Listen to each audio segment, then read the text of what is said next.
Hello there, boxing fans around the world. Thank you for joining me once again here on Talkin Fight for another episode of Boxing News Today. And today looks like we've got some chatter. It seems like we've got some pundits out there making all sorts of predictions to who should fight who and why and where. I'd like to focus the beginning of this show, at least anyway, on Teofimo Lopez. Following his unanimous decision victory over Jermaine Ortiz. In many people's opinion, Jermaine Ortiz deserved to win that fight, but nonetheless, Teofimo has now moved to 20-1 and is still calling out Terrence Bud Crawford for his next fight. But I really liked the opinion of the lads over at ESPN, who said a better fight for fans would be Subriel Mateus. Anyway, let's move on through the headlines I've found scouring news of the world related to boxing today. It looks like we're going to see a good fight between Ryan Garcia and Devin Haney. It'll be, I believe, their seventh matchup. They fought 6 times as amateurs, I believe, 3-3. And also, according to ESPN, they finalized terms to renew their rivalry on April 20th in a fight to take place in Las Vegas. Haney formerly held the undisputed lightweight titles at 135 before making his move to super lightweight, and he won his first piece of gold at 140 in December by beating, as we all know, Regis Prograis over 12 dominant rounds. Haney is 25 years old, is set to put his title on the line against Garcia, also 25, who will challenge for his first world honor. Garcia fought twice last year, as we all remember. He was stopped by Gervonta Davis in a pretty wild fight that looked like it had over 1 million pay-per-views. But also then after losing that, he bounced back from that first loss by taking out Oscar Duarte in 8 rounds. So a good fight to be had between both of them, between Garcia and Devin Haney. And that's after, as you all remember, the big how do you say it? Challenge that Garcia had offered Rolly Romero. And realistically, it's all shaping up as it should. Devin Haney's a great fighter. We've been following him for a long time. Ryan Garcia, got a big mouth. All right, let's have a look here and see what else is going on. 2020 Olympic silver medalist, Intercontinental and WBC USA champion, lightweight fighter Keyshawn Davis remained unbeaten, stopping former 2-division world champ Jose Pedraza in 6 rounds in a fight that took place courtesy of Top Rank down in Las Vegas on, shall we say, the undercard, although they're calling it the co-feature, but on the undercard of that Teofimo Lopez victory over Jermaine, the technician Ortiz. So, quite frankly, if you read, and I don't encourage you to, but if you do read results, you'll find words like uninspiring and dull with respect to that fight against Ortiz, with Lopez coming out the winner. And the more interesting discussion surrounded the chatter regarding who should Lopez fight next. As you know, as I just mentioned, he's calling out Crawford. But ESPN likes Subriel Mateus, and other people have called out perhaps the name Keyshawn Davis might be apparent as well.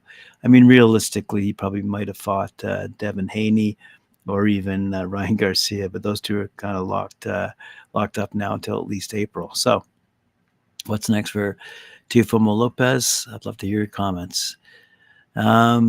As you all know, according to ESPN, Subriel Mateus, he's a volume puncher from Puerto Rico, and he fights hard inside the ring. He would surely pressure Lopez, they say, and make for the sort of fight and style that Lopez craves.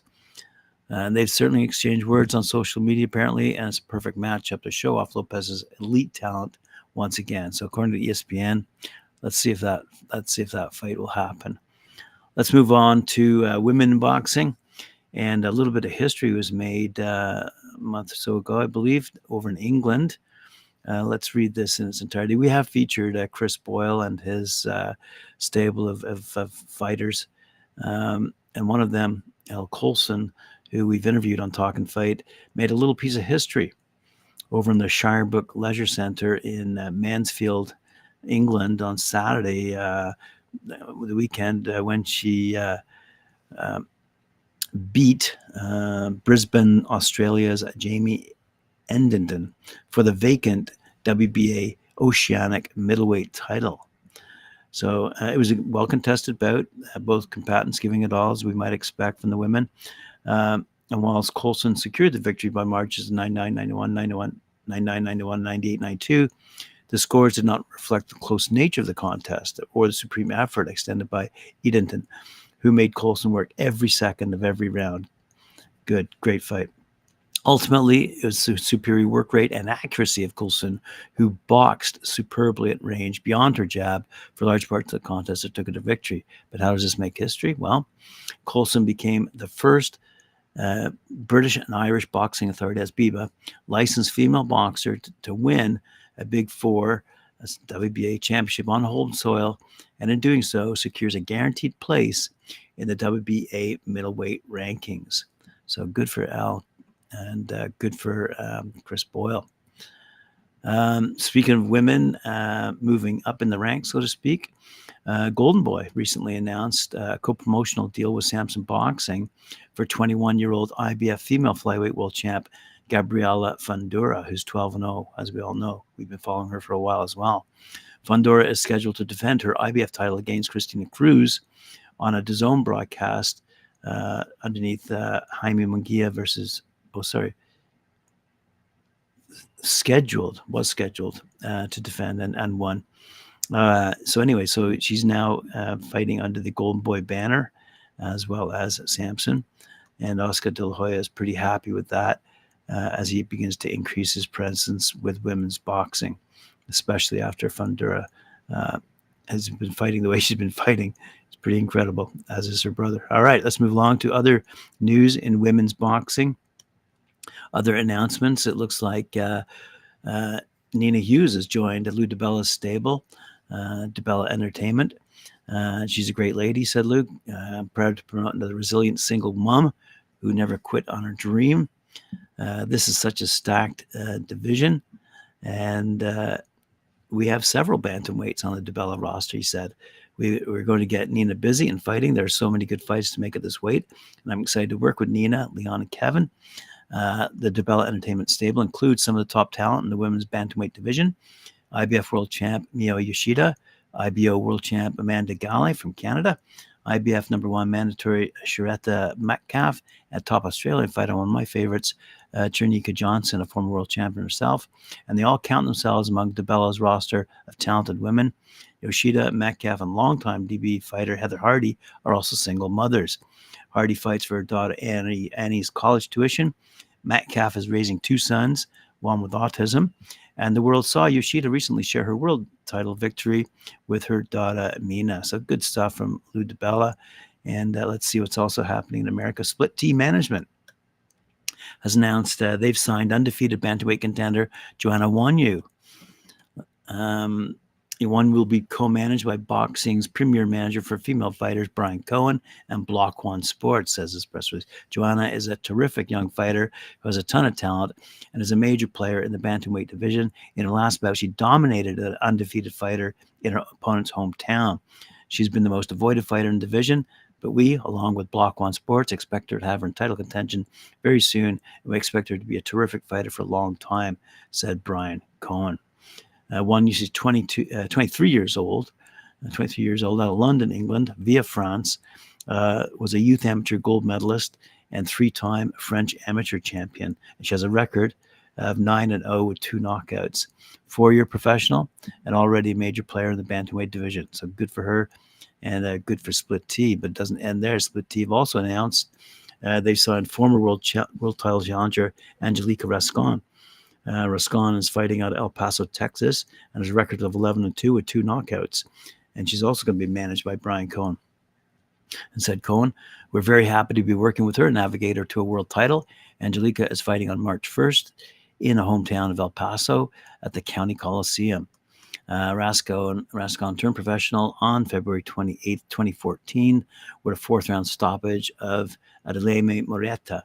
And she also has won over previously undefeated Johanna Porras. Rascon has fought 10 fights in Mexico and came up short in losing a decision to Yamileth Mercado on June 26th back in 2021 in a battle for Mercado's WBC Super Bantamweight title. Rascon is coming off a career-best win as she took a majority decision over highly regarded Mia Ellis, now 7-1, on December 1st back in Houston, Texas. So good stuff on the women's front. It's picking up, and we're looking for some good fights this year. We've announced some of them already, and also in the men's divisions. Let's see what happens after the Super Bowl, and the attention of sporting fans in North America are focused on the NFL champions. But nonetheless, there are still fights going on. I announced them yesterday over in Europe and around the world. Stay tuned. Google often.